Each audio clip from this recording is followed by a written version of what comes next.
म्हणजे की नाही का एखाद दोन तरुणांना माळकरी बनवायचा त्यांचा जो ध्यास आहे तो खरंच अतिशय चांगला आहे. खरं याच्यातून चांगली अशी नवीन पिढी निर्माण होणार आहे. आणि दुसरी म्हणजे आपल्यावर उपकार केले आणि कीर्तनकार म्हणतो मी अभंग सोडवला. अरे भगवंताने आपली सोडवणूक केली ना, केली का नाही? सोडवणूक कोणी केली? भगवंताने केली. आणि आपण म्हणतो अभंग सोडवण्याचा प्रयत्न केला नाही. अभंग सुटणं इतकं सोपं नाही. अभंगही सोडवला असता पण तेवढा वेळ नाही, कारण वरुण राजाचा बरवासा नाही. कंटिन्यू मी 4 तास बोलू शकतो, पण आपण ज्ञानदान तर झालंय, पण महाप्रसाद युक्त आहार विहार निमित्ताचे सार आपल्यावर उपकार केले आणि कीर्तनकार म्हणतो मी अभंग सोडवला. अरे भगवंताने आपली सोडवणूक केली ना, केली का नाही? सोडवणूक कोणी केली? भगवंताने केली.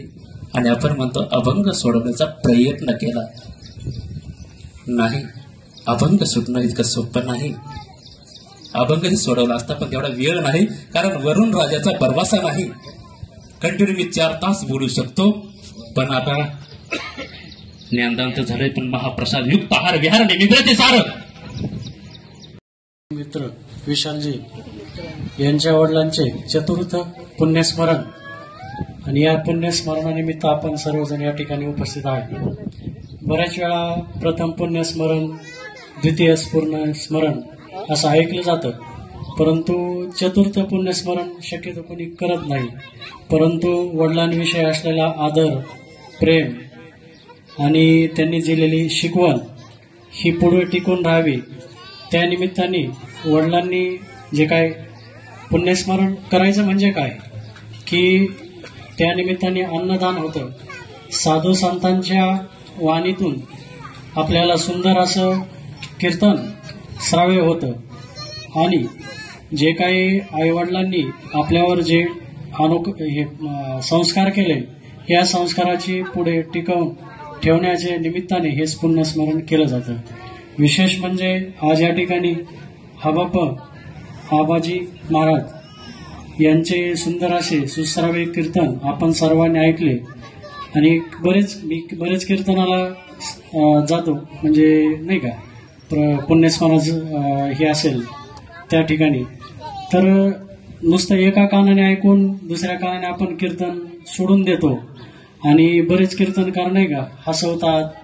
परंतु वस्तुस्थितीमध्ये आज यांनी जो काही उपक्रम वेगळा आहे राबवलेला आहे, तो म्हणजे की नाही का एखाद दोन तरुणांना माळकरी बनवायचा त्यांचा जो ध्यास आहे तो खरंच अतिशय चांगला आहे.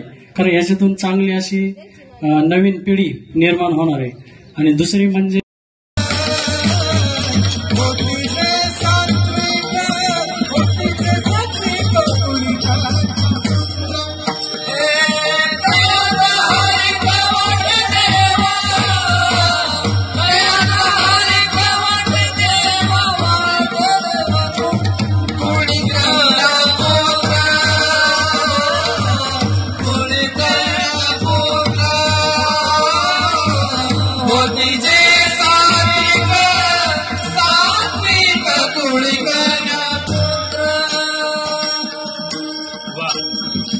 सर्वांनी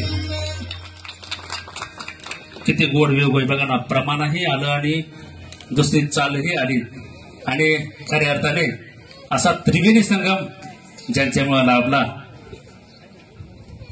संदीपजी महाराज, तनपुरे पाटील असतील, गोड अशी साथ सर्वांनी आपल्याला खऱ्या अर्थाने लाभलेली आहे.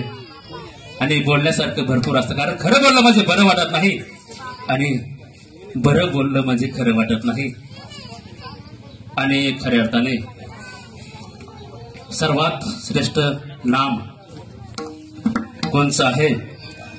विठोबार कुमार, विठोबार कुमार. सर्वांनी टाळ्या वाजवा, मुखाने नामस्मरण करा. कोण असा प्रेमळ आहे, हा सुपर सोहळा स्वर्गीय आहे. विठोबार कुमाई, विठोबार कुमार, विठोबार कुमार, विठोबार कुमार, विठोबार कुमार,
महाराज